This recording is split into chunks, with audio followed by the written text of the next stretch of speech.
stunner. And a high-tech mountain railway speeding skiers to the summit. But on the opening day of the season, the new train erupts into a fiery inferno.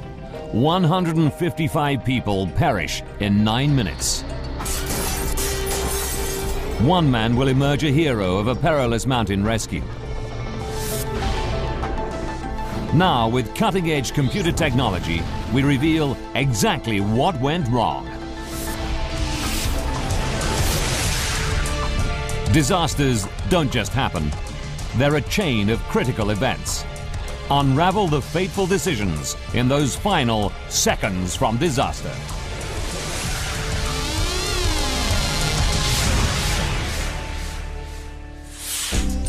Europe. Austria. The village of Capron.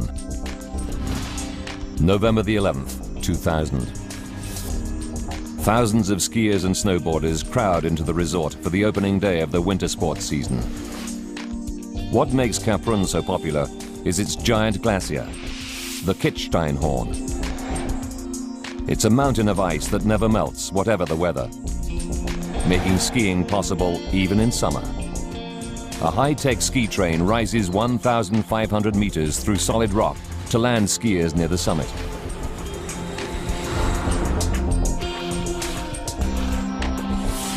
Next to the upper station, a restaurant and shopping mall.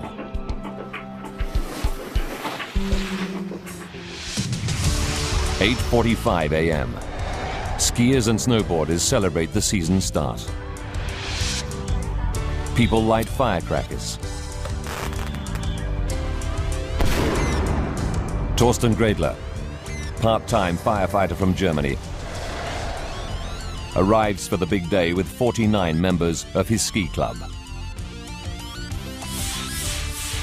That particular trip was the first outing of the year 2000. Thomas Kraus has just joined the club. He's looking forward to his first glimpse of the glacier. To reach the slopes, skiers have a choice: a standard cable car or a high-tech train called a funicular. Most of the group headed for the funicular. I thought to myself, that's bound to be fast.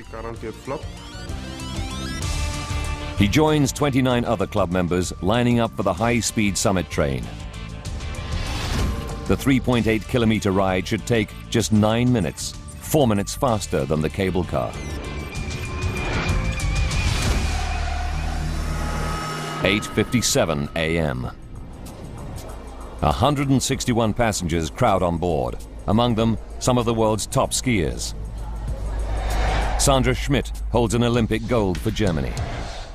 And Sebastian Geiger, who's just 14, is junior champion.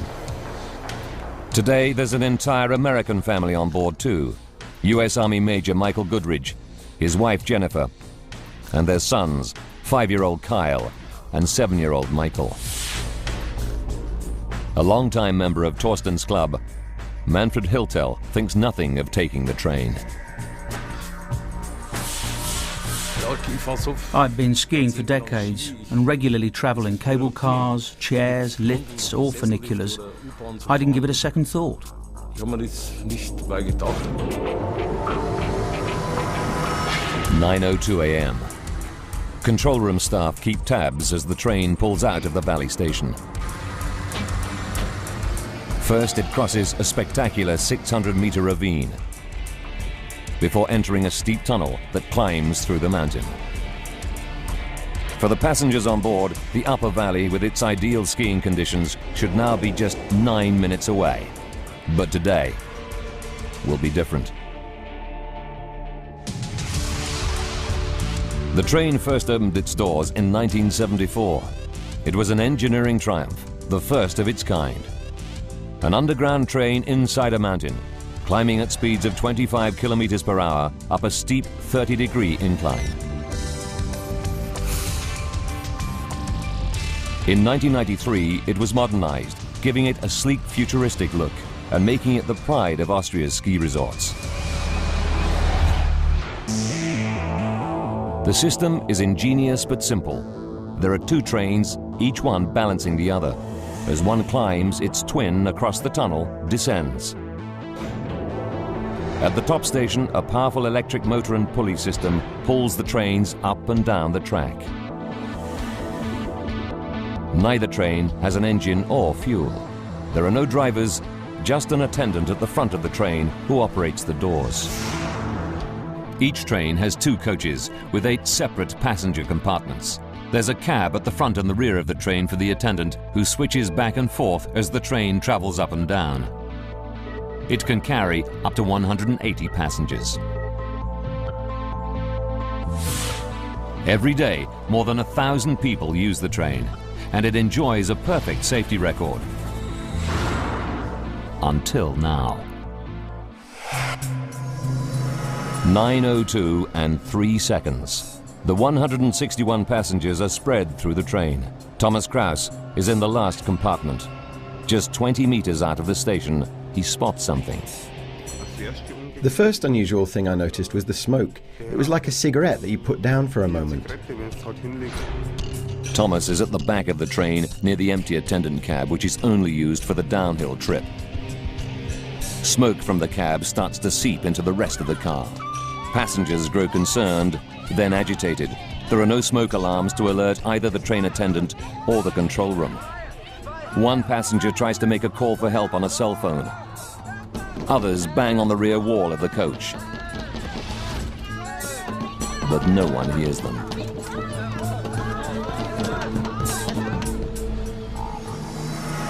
"9:04 a.m. The train enters the tunnel, cutting off cell phone signals. And there's no way to contact the attendant at the front of the train. He's more than 50 meters away, totally unaware of the crisis unfolding in the rear compartment.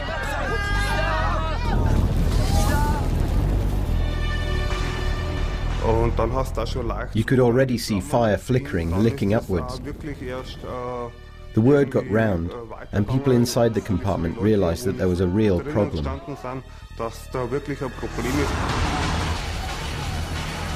9:05. 600 meters into the dark tunnel, the train suddenly stops. The control room contacts the attendant to find out what's going on, but he has no idea. He didn't halt the train.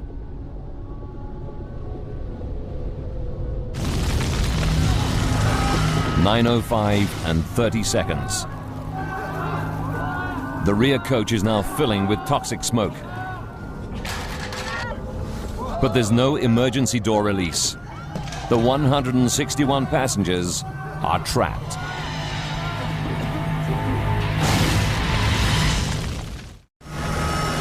"9:06 a.m. As the blaze in the empty attendant's cab worsens, toxic smoke fills the passenger compartments. Torsten Gradler is one of the skiers trapped in the blazing rear coach. The man next to me, who is also a member of our ski group, tried to pull the door open by grasping the rubber seal. But the doors won't open, and some people are starting to panic. Torsten and another man try to smash the windows with a ski pole. But they're made of shock-proof plexiglass.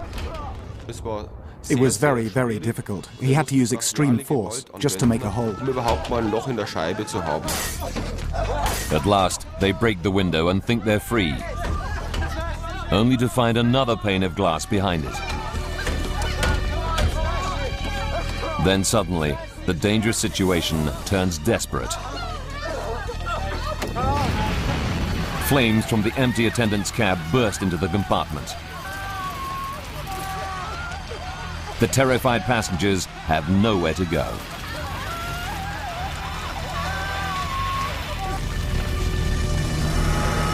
"9:08. Up until now, the attendant at the front of the train hasn't seen the blaze. Now he realizes what's going on. He alerts the control room. They tell him, open the doors and get the people out.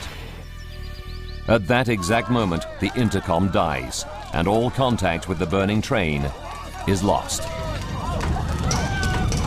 Operators in the control room have no idea what's going on deep within the mountain tunnel.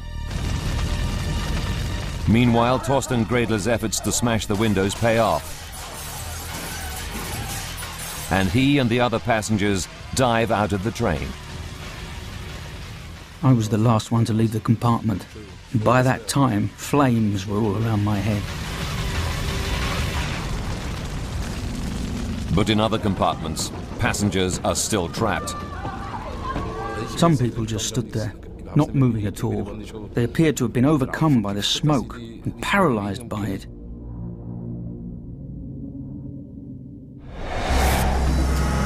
"9:11 a.m. At the station, an operator in the control room calls for help. For those few who've managed to escape the stricken train, the nightmare continues. They must find a way out in the smoke-filled darkness. They face a life or death decision. Which way to go? Up, away from the fire, or back down, past the fire? Torsten Gredler has been a volunteer fireman in his hometown for 25 years. His instinct tells him to head down. The emergency stairs run right through the tunnel to the exit 600 meters away. But first, he has to clamber across the rails wearing ski boots. The ski boot on my right foot got stuck in the rails, and I just couldn't wrench my right leg free. Fellow ski club member Thomas Kraus is already on the staircase. He sees his friend trapped on the track, surrounded by the flames. I gave him a hand, and the two of us ran past the train. With his ski boot now free, Torsten tells Thomas, Manfred and others to climb downwards. But the emergency steps are narrow and very steep, and they're slowed down by their bulky ski gear, making progress agonizingly slow. It was dark. I stumbled because I couldn't get into a rhythm. My ski boots were like plaster casts. Running downhill in them was extremely difficult. Under Torsten's guidance, the desperate group tries to stay together.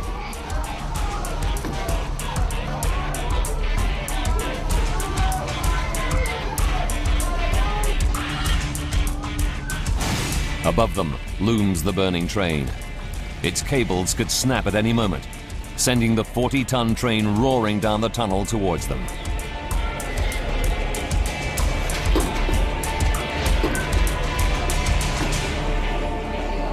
At last, the 12 skiers emerge into the daylight. They're exhausted and terrified, but alive.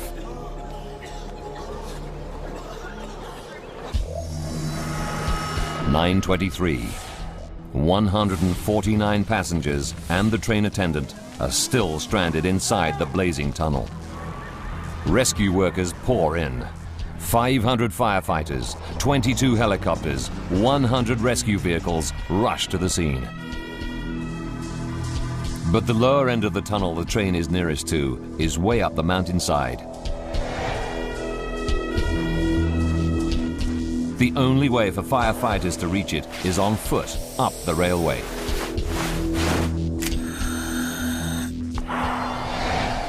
What they encounter is terrifying. The train is ablaze from end to end. In such extremes of heat, the cable it hangs from could snap at any moment, sending the train hurtling down on top of them and crashing into the valley station below. 9:35. 30 minutes after the fire began, the firemen are forced to abandon the rescue attempt. There's been a total electricity failure. The power supply goes out all over the mountain. Staff at the station fight to restore the electricity. But the station is filling with thick, toxic smoke, and they're forced to escape through an emergency door. Without power, the door jams open. Now fumes escape into the Summit Station shopping mall, full of people. Employees evacuate the station and shopping area. Dozens of people escape, but there are still 4 more trapped inside. Helicopters airlift the first teams of rescuers up to the summit. Firefighters gear up to enter the smoke-filled building. 10:16. Friedrich's team enters the shopping area in search of survivors.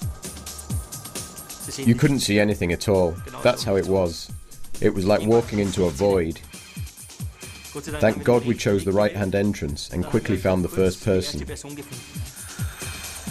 The firefighters stumble upon a workman lying unconscious just inside the main entrance. He's barely breathing. They rush him outside just in time. They plunge into the smoke-filled building again. Despite zero visibility, they find the last 3 people. Tragically, they're already dead. The thick smoke and high temperatures make it too dangerous for the firefighters to continue into the station and tunnel. The search for the missing 149 passengers is suspended. For Fire Chief Anton Brandauer, it's an agonizing dilemma. We were there with nearly 500 men and 60 or 70 fire engines, but there was still nothing that we could do.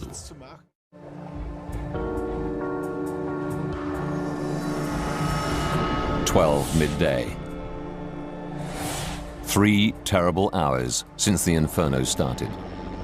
It's still dangerous, but Fire Chief Brandauer decides to let 2 small teams of specially equipped rescuers enter the tunnel in search of survivors.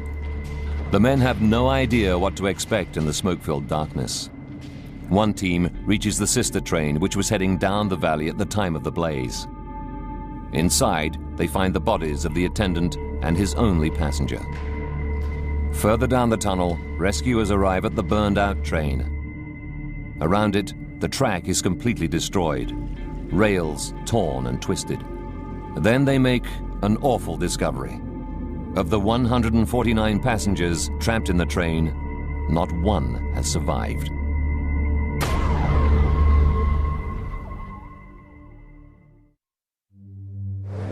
What was to have been a great day skiing has turned into a day of unimaginable tragedy. In total, 155 people are dead. Only 12 incredibly lucky survivors escaped the fire. It's the worst peacetime tragedy Austria has ever suffered, and devastating news for dozens of bereaved families around the world. That's the worst part of it, telling the relatives there are no survivors. For me, that was the worst moment. Most of the bodies are burnt beyond recognition.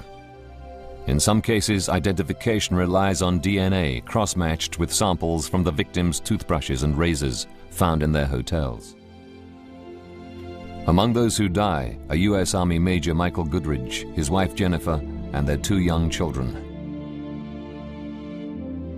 World freestyle skiing champion Sandra Schmidt perishes along with her parents. German junior ski champion Sebastian Geiger, aged 14, dies with 3 other members of his group and their 2 ski coaches. But how could this terrible tragedy happen? It's a total mystery. Pulled up by a cable and winch, the train has no engine, no fuel tanks, and only low-voltage electrical devices.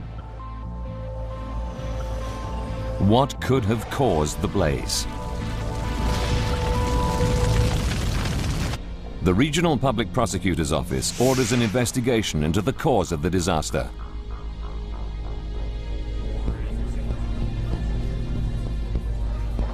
They appoint Helmut Prader to head the inquiry and recruit a team of 12 to solve the mystery. Using their findings, we can piece together the deadly chain of events. Forensic investigators begin by searching for clues to the source of the blaze. They must work on the burnt-out train inside the tunnel. If the wreck is moved, they may lose vital clues. They haul the sister train, untouched by the flames, out of the tunnel for analysis. Built to identical specifications, the twin train may reveal an undetected design flaw. Within hours of the tragedy, journalists air theories on the cause of the fire. The Times of London suggests that snowboarders may have been to blame. The paper reports that some snowboarders may have been lighting firecrackers in celebration of the opening day of the new winter sports season. Could a teenage prank have started the terrifying inferno which would go on to claim 155 lives? At this early stage of the inquiry, nothing is ruled out. Investigators take survivor Thomas Kraus to the sister train to point out where he first saw the blaze. In my statement, I said it was like a cigarette that you put down for a moment. That's what it looked like, the smoke coming from the control panel. The control panel is in the rear attendance compartment. Investigators try to find out if anyone could have got in there and started a fire, accidentally or even deliberately. But the rear cab is sealed off from the passenger compartment. The only way into it is from the platform. Eyewitnesses confirm it was empty on the fateful journey. The attendant was in the uphill cab at the front of the train. The only opportunity for someone to enter the rear cab and start a fire is during the train's 3-minute stop at the Valley station just before it leaves. Investigators calculate that this is too short a time frame for anyone to get in, start the fire, and get out without being noticed.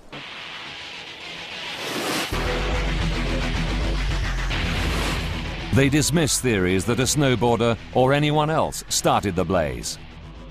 Still, they concentrate on the rear guard's cab. Something in there did cause the deadly blaze. But what?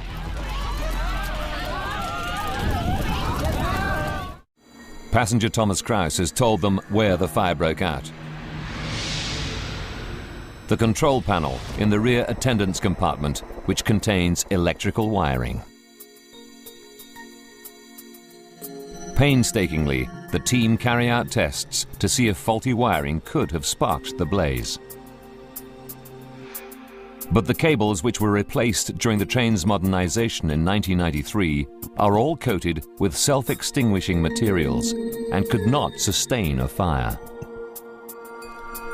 It seems the train's modernized electrical system conforms to all fire safety standards. Still, the team continues to explore the records of the train's 1993 refit. Then, they make a fascinating discovery. During the train's modernization, the attendants' cabs were made more comfortable. Electric fan heaters were installed to keep the cabs warm during the freezing winter months when temperatures can plummet to minus 20 degrees Celsius.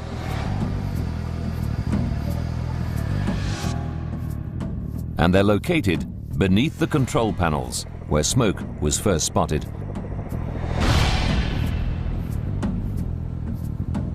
When investigators check out the manufacturer's instructions for the heaters, they uncover a terrible oversight.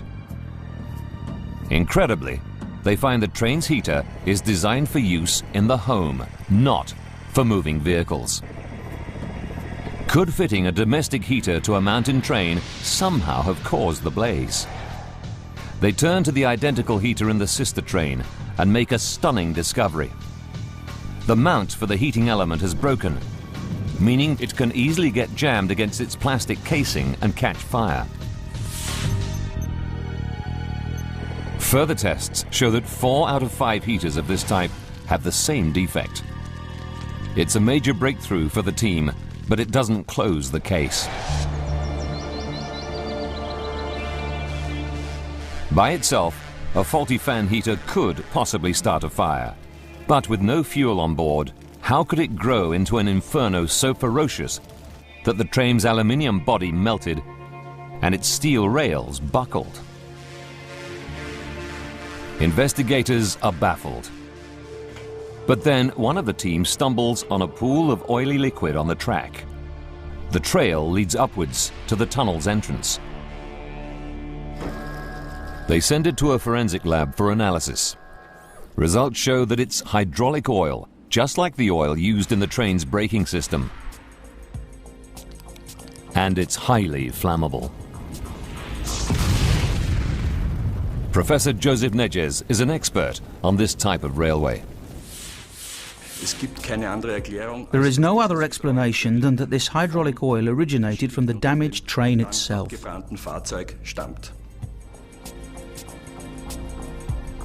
Just like the new heaters in the attendants' cabs, the hydraulic system was a new feature installed during the 1993 refit.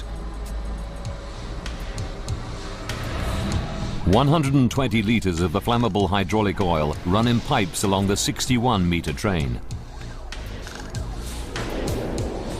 But how did the oil escape onto the track? Hydraulic pipes are often not completely leak-proof, so a small amount of hydraulic oil may have seeped out. But how did the highly flammable oil come into contact with the faulty fan heater? After all, they should be in two completely different places on the train. Investigators comb the sister train for clues and make another crucial discovery. The control panel in the guard's compartment houses an hydraulic pressure gauge, and oil pipes leading to the gauge pass within just a few centimeters of the faulty heater. If these pipes were leaking, some of the flammable oil could have dripped onto the heater. Could this be the vital breakthrough investigators are looking for? Now they can piece together the chain of events leading up to the tragedy.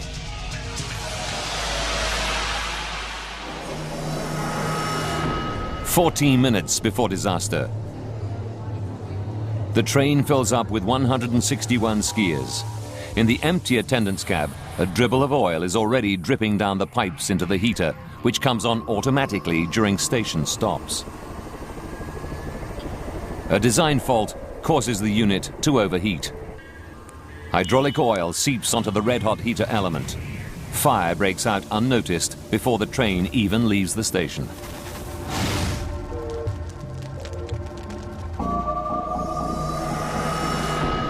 Nine minutes to go.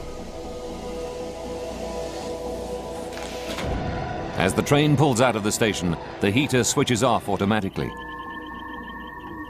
But it's too late. Inside, fire takes hold. Thomas Kraus is close by the control panel. The first unusual thing I noticed was the smoke.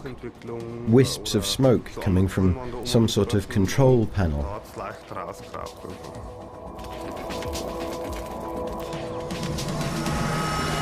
Seven minutes. As the train approaches the tunnel, flames from the heater melt the leaking pipes. Now oil gushes out of the pipes, soaking the plastic floor and dripping onto the track below. As the train enters the tunnel, highly flammable hydraulic oil is feeding a roaring blaze. 6 minutes left. 600 meters into the tunnel, the train unexpectedly comes to a stop. The conductor who's at the front of the train doesn't know there's a problem. But why did the train stop? It's a mystery the investigators now want to solve. They check the design for the train's hydraulic brake system and discover that it has a built-in fail-safe mechanism. If pressure drops, as in the case of a leak, the brakes automatically slam on, bringing the train to an emergency stop. Under normal conditions, it's a necessary safety feature. But now it only serves to trap the train in the tunnel, stranded 600 meters from help. Investigators know that a leak from the hydraulic system causing a 20% loss in pressure would trigger the automatic stop. That leaves more than enough highly flammable fluid on board to create the deadly inferno. Burning parts of the heater casing now drop onto the plastic floor, igniting pools of oil. 4 minutes to go. Toxic, choking smoke enters the crowded lower passenger car, followed by flames as the pressurized hydraulic oil gushes out, feeding the blaze. Now some passengers make their escape bid. The man next to me had to use extreme force just to make a hole in the window. 3 minutes to go. At last, the guard notices the flames coming from the back of the train. He alerts the control room, and the operator tells him to open the doors and let the people out. Then the intercom goes dead. In fact, there's a massive power cut.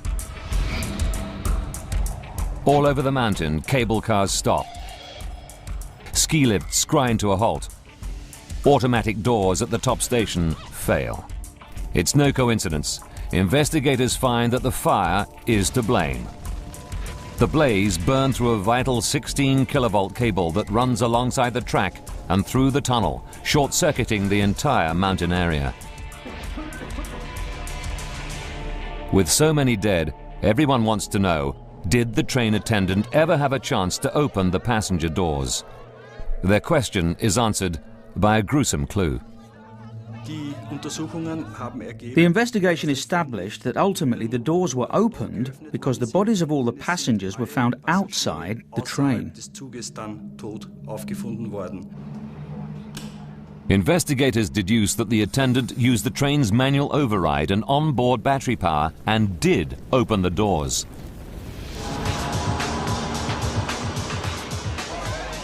But out of the 161 passengers on board, only a dozen ever made it out of the tunnel to safety.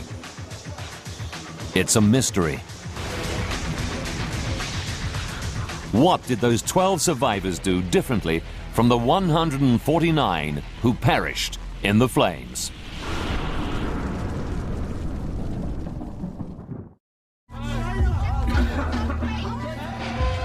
Now the train attendant opens the doors by using the manual override switch, freeing all the remaining passengers from the blazing coaches.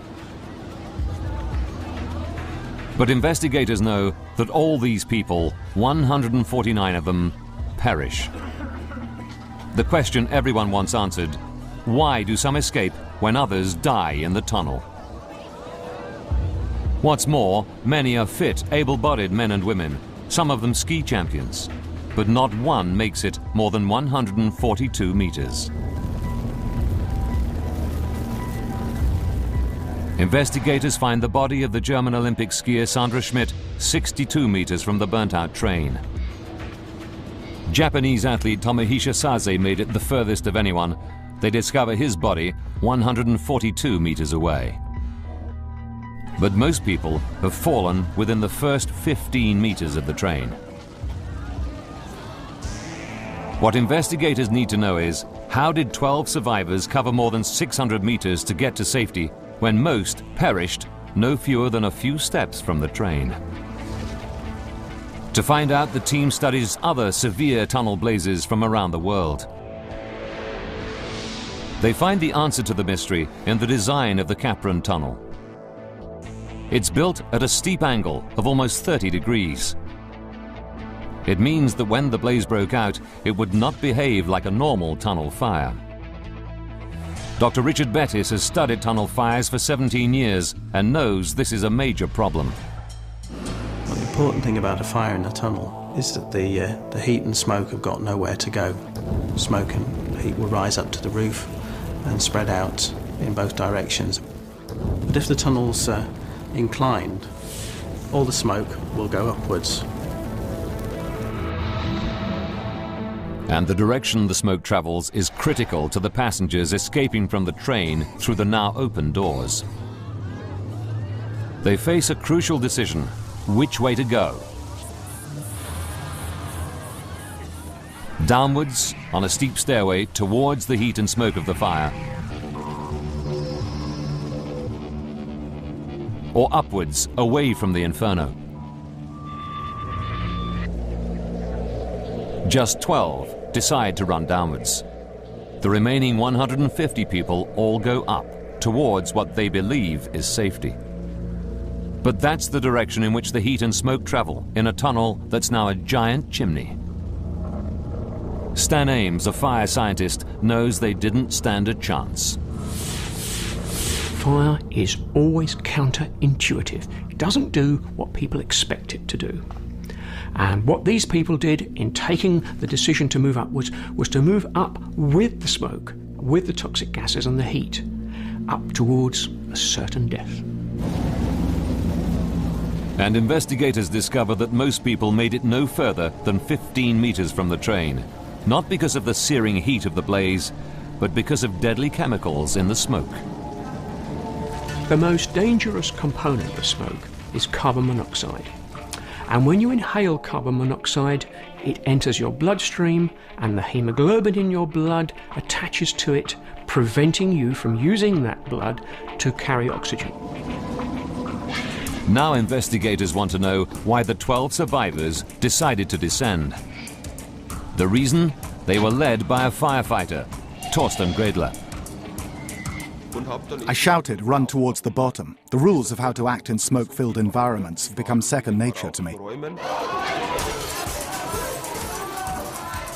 As a volunteer fireman for more than 25 years, Torsten knows that to have a chance of survival, they have to get below the smoke. As he and his fellow passengers scramble out, he shouts to them to go down. But one passenger, Hermann Geyer, doesn't hear Torsten and runs the wrong way, uphill. Suddenly I heard one of my fellow passengers. It was Torsten, shouting, "Run downhill, everybody." And that was my salvation. But as the 12 made their way down the tunnel, the disaster was far from over. The inferno was about to claim more lives, some of them people who weren't even on the train. Most people would think the further you are away from the fire, the safer you would be. But in this case, the smoke and toxic gases generated from the fire travelled the entire length of the tunnel and endangered the lives of the people in the restaurant and the station 2.5 kilometres away. This is like being attacked by a fire on the other side of town. As the fire sucks in air from the bottom of the tunnel, it causes a massive updraft, which propels smoke upwards at 144 kilometers per hour. The deadly cloud also engulfs the sister train, choking the attendant and his only passenger to death. It then pours out of the top of the tunnel, killing 3 more people in the station building. It's a terrible tragedy that the investigation team wants to prevent happening again. They want to know if it could have been avoided. But when they examine the train's safety specifications, what they unearth will shock the whole of Austria.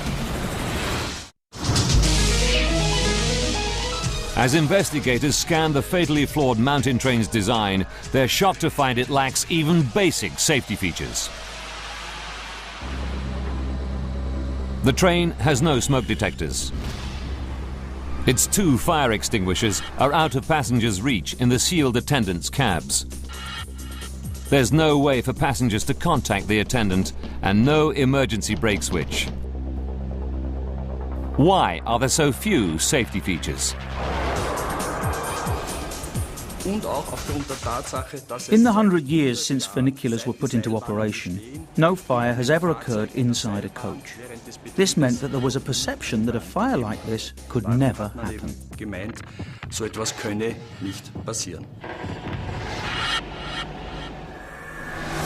Incredibly, investigators find the train does comply with safety rules. But the rules themselves are hopelessly outdated. They don't take account of new systems fitted when the train was modernized. Hydraulic braking systems and onboard electric power were 2 new innovations that severely increased the risk of fire. But the most serious blunder that the operators committed was to fit a totally unsuitable fan heater inside the control unit of the attendant's cab. As a result, 16 individuals are charged with negligence and indirectly causing the deaths of 155 people. On June the 19th, 2002, the case goes to trial.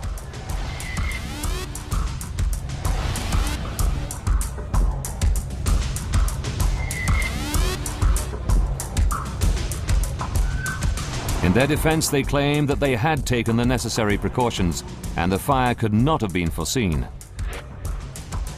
Controversially, in February 2004, they're all acquitted after the court finds that there's insufficient evidence against them. The victims' families are devastated.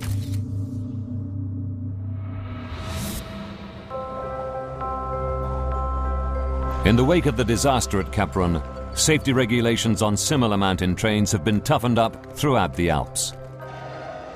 This train system in the nearby Pitztal region is the same type as in Kaprun, but boasts many new features, like video links to the attendant.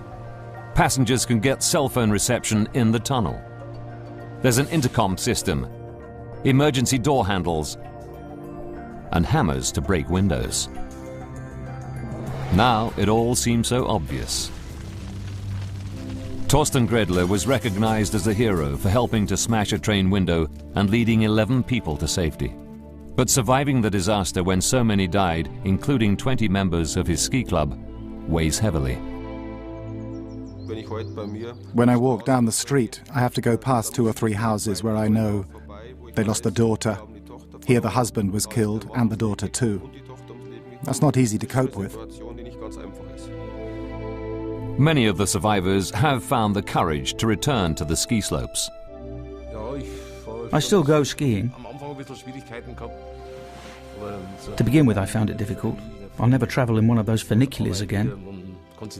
While I'm at work, I've got something to occupy my mind, but at night, the memories come back. The mountain train at Kaprun was a disaster waiting to happen.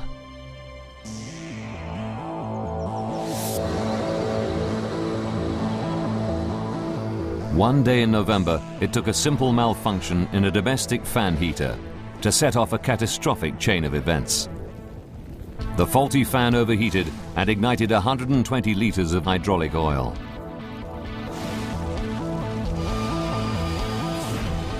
That sparked an inferno in the passenger coaches that sent smoke billowing 2.5 kilometers up the mountain tunnel and caused the deaths of 155 people.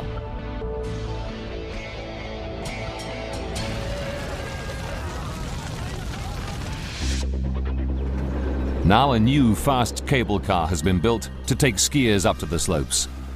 Tourists have returned to take advantage of the exceptional year-round conditions offered by the magnificent Kitzsteinhorn Glacier. Slowly but surely, the town is rebuilding its image. But the mountain train at Kaprun has never reopened.